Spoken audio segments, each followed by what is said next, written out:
Good morning, everybody. Happy Friday. It's Dave Neal, stand-up comic, host of Bachelor Nation News, and we have a fairly large update regarding Clayton Echard. And now that's not breaking news. I'm not telling you to buckle up, even though we do have our seatbelt ready to go. You can be unbuckled for this video. But the update is one I've been discussing all week long on the Patreon, and that's kind of information I've been trickling out from sources I'm getting in the world of investigators, in the world of Maricopa County. I'm going to get to that. But first, I'm going to share what Clayton had to say on his podcast, Beyond the Cover podcast. He had a personal Q&A, and he answered two different questions with regard to Laura Owens. Boy, what is it about men who wear black T-shirts? Am I right? Okay, black really bulks us up there. Okay, anyhow, I've got a lot to get into. And it has been an interesting week. And I said going into this week, I was like, cool it with the Clayton stuff because I'm, the constant harassment and like subtle threats of lawsuits from Laura's attorney and all of the rewriting of history. And then, of course, new information comes across my desk and I go, good golly, this is looking really, really good for Clayton. And it wasn't always this way. If you're new to the story, maybe you caught the Bravo docket, whatever it's called, the lawyers who just started covering this case. I knew a lot of new people have found us. Clayton was accused of being the father of a lady's unborn twins without any real evidence, like a provable ultrasound. She took him to court to prove paternity or some random stuff.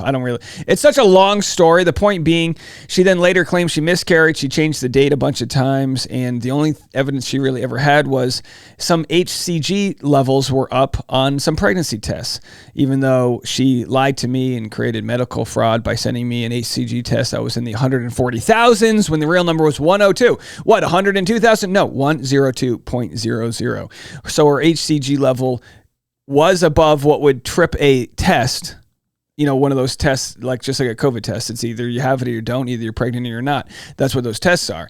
Now, I don't know how she got that HCG in her system, but without ever proving she was actually pregnant and having a sizable belly bump, it's led to all these thoughts that it was all made up. And again, a judge ruled in Clayton's favor. But it's not over, right? It's not over. The judge recommended she get investigated by county prosecutors. And that's what leads us to today's story. So I'm going to share with you two different clips of what Clayton had to say. Again, the fact that he doesn't have at least 1,000 subscribers on his YouTube channel after all that he's been through, I'm telling y'all right now, watch my channel, sure, watch my clips, my commentary, but go support the man. The best way for him to move forward is to have a platform to tell his story. And, he's doing really good work. He's putting together really high quality stuff right here. So before I share that, it's been 1 year since Clayton walked out of court like a winner after losing to Laura Owens.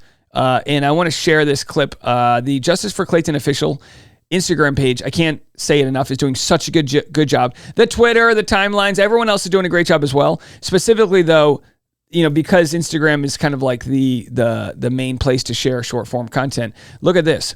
So, Justice for Clayton. If you're new here, Clayton, star of The Bachelor TV show, was falsely accused by an Arizona woman, Laura Owens, of fathering her unborn twins. She used her sister, Sarah Owens' sonogram and a Halloween costume meme to obtain a fraudulent protective order against him in Maricopa County. So here Clayton is, not even knowing the camera's on him. Character is what you do when nobody's watching, pushing the chairs in. Now, he just lost in this moment. It was a big, big loss, but he walks out of there with his head up high and he goes on with his life. That's a man who wasn't going to take... he wasn't going to put this story into, he wasn't going to let it shift him from his trajectory, right? So anyway, let's go to what he had to say. Two different Q&A, two different questions here on his podcast, Beyond the Cover. Taking them off. Do you have trouble trusting women since your court case? I have trouble trusting people, not so much women from the court hearing specifically. Although I would say that I'm having trust issues from I guess it's stemming from partly that. It's also stemming from me feeling that I was taken advantage of multiple times in my life, since I've come off TV, where people just want to be around me to ride my coattails or see if they can get the backstage passes. So they By the way, Laura wasn't just riding his coattails. Okay. claim to be friends, but they're just looking for a fun experience. So it's been a culmination of those experiences with people taking advantage of my friendliness, plus, this individual taking advantage of me, trying to force a relationship that, overall now I feel that I have to hold myself to a higher standard. If I'm going to vibrate at a higher frequency and expect myself to be in the same room as people that also, vibrate at a higher level, that are super successful, that are really positive, energy attracts energy. And I can't be walking into a room with individuals that have more figured out than me, and then bring in my negative aura into that room. It's so true. You can play the victim, or you can be a victim. Clayton here is the victim of fraud, in my opinion. You can be the victim, but not play the victim. When you play the victim and continue to ruminate over how you've been victimized and this and that, you will present such a negative energy. Now, again, like I'm saying, there's plenty of victims that exist out there, and there's plenty of people that have their trauma. Trying to overcome that is the best way, like trying to not just bury it, but overcome it is the best way to move forward. Because if you were to, like, say you have, say you just got fired, right? And then you're down on your luck, and then someone meets you and you're like, oh, dang, I suck. I just got fired. That person's not going to hire you. They'd only hire you if you were like, I was just let go, but I'm excited for new opportunities because I'm just bringing so much passion and energy into what I'm doing. So it's simple law of attraction rules is that like begets like, right? And so you can't fall down to Laura's level, because then she wins. And I've struggled with this myself. Where I've had issues of distrust and issues of paranoia and issues of like, are people talking about me behind my back? And again, there was truth to that paranoia because Laura was emailing my peers telling them if they reported on the story that I was covering, she would sue them. Again, that got back to me because I know people that have strong conviction that are defenders of mine, like the Dear Shandy podcast. When they were sent a letter from Laura Owens saying, hey, if you cover this case and agree with Dave, I'm going to sue you. What did they do? They sent me that. They let me know. They gave me the heads up. I'll never forget people like that in my life. And I'll never forget the community that has stuck by me, the Patreon that has stuck by me, those that offer me words of encouragement, because it was hell. And I wasn't even a part of it. I was just part of the baseless threats. All right, let's continue. Here's the meat and potatoes where Clayton says he thinks she's going to jail. And expect myself to... Oh, I lost it. Here it's from the 2653 here. Is what he says. It's interesting, folks. Real interesting stuff. How did the court turn out with the crazy girl? So, again, depending on when this comes out, right now we're winning. And we're winning big, man. And I say that with full confidence. I genuinely believe this woman is going to face her day in behind bars. And I don't believe anything else. And she deserves it. She deserves to get help, but she won't. So if she's not going to get help, then she deserves to be placed behind bars. And hopefully that'll force her to take accountability. Yeah. And maybe she'll snap out of this headspace she's in, and she'll go seek help. Listen, I want her to seek help at the end of the day, but she's made it very apparent. She just filed for an appeal in court to appeal the whole case. There's nothing stopping her at this point unless somebody intervenes. And if I can't stop her after everything that we've went through and all the people that have helped me online, if we can't stop her and get her held accountable, she'll do it again and again and again. So, but for what it is right now, we're winning, and we're winning big. And I think she realizes that. So she's fighting till the end. And now we just wait. Yeah. See what the county attorney does. All right. Damn. Them be fighting words. All right. So this gets into what I've been talking about all week long on the Patreon, which is information that I've come across that's letting me make a prediction. Now, this could always change. Up until several days ago, I was thinking it's more likely than not that Laura Owens doesn't get prosecuted by county prosecutor, that the investigation doesn't lead to anything. Now, Why do I think that? I'm going to break it all down for you. And again, I've been talking about this all week long. There's been a robust chat happening on the Patreon community.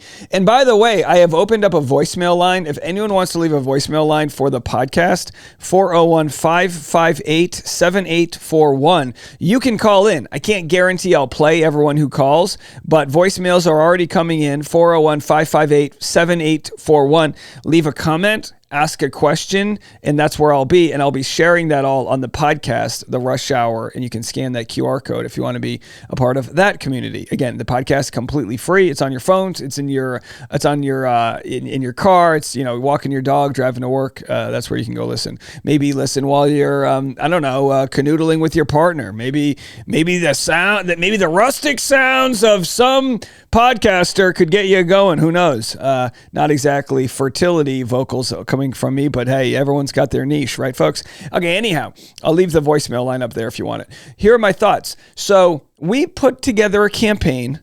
The Justice for Clayton audience put together a campaign to get Rachel Mitchell's attention. She's the county prosecutor. She's been appointed. I shouldn't say, no, not appointed. She's been elected as a prosecutor.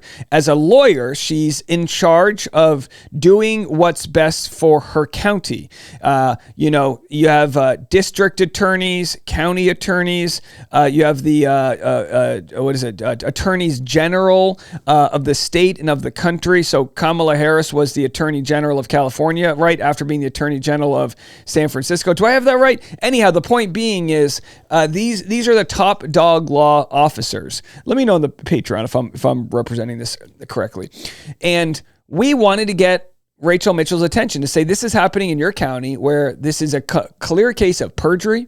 There's clear medical fraud. There's all these things going on. Now, in Clayton's case with Laura Owens, with regard to the family court, so much was left out of that was deemed not important to that specific case that won't be left out of whatever the investigators are looking into with the county prosecutor. So because of the mail campaign that Megan Fox and I did, people wrote letters from all over the world. They wrote them from the United States. They wrote them from Maricopa County. They wrote them from Canada and England. And I think we got them from as far away as Zimbabwe and New Zealand. And I am not kidding. So while they might not be the electorate for Rachel Mitchell, I think it sends a clear message that audiences are watching this.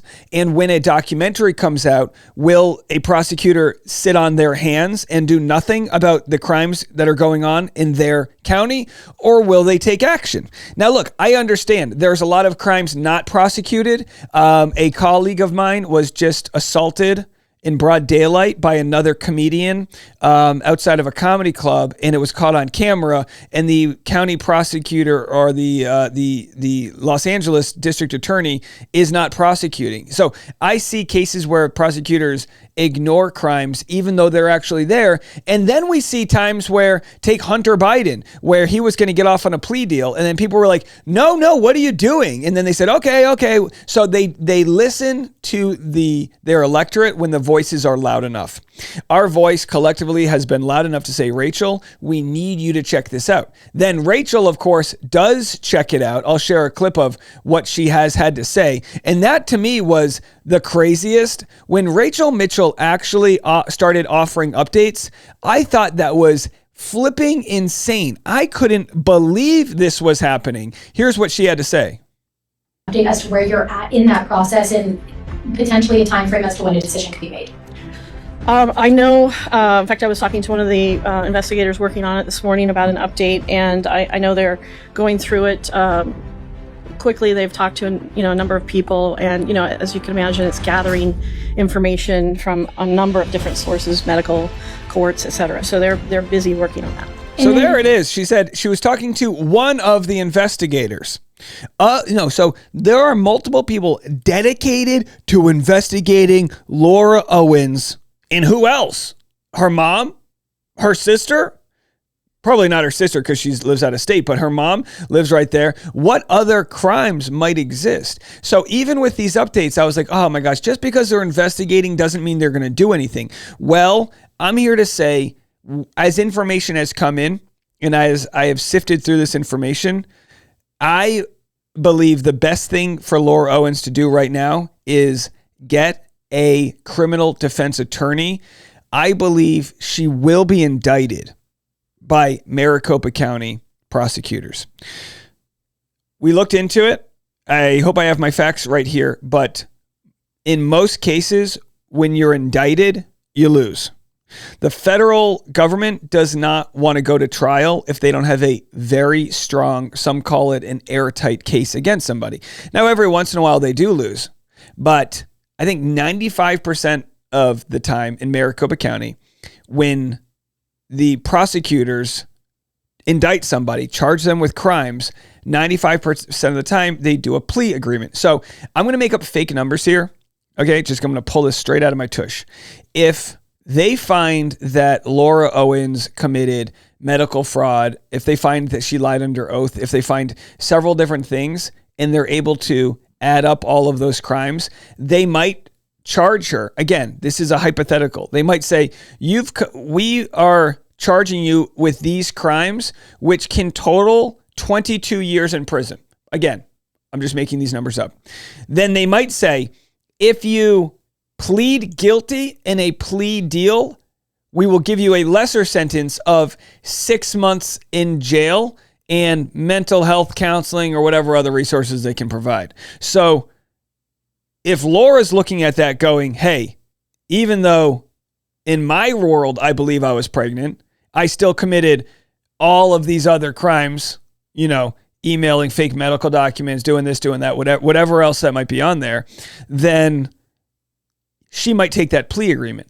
Now, people have taken a plea and then ended up changing their story afterwards. So if I could predict something, here's my prediction. She's going to get charged with a crime. She's going to take a plea deal. She's going to do whatever that plea deal says, which is go to jail for 6 months. Maybe they'll let her off after 2 months on good service and whatever else. And then a year later, she's going to write a book or a blog or a podcast about how she served jail time and she was the victim of, being let down or whatever.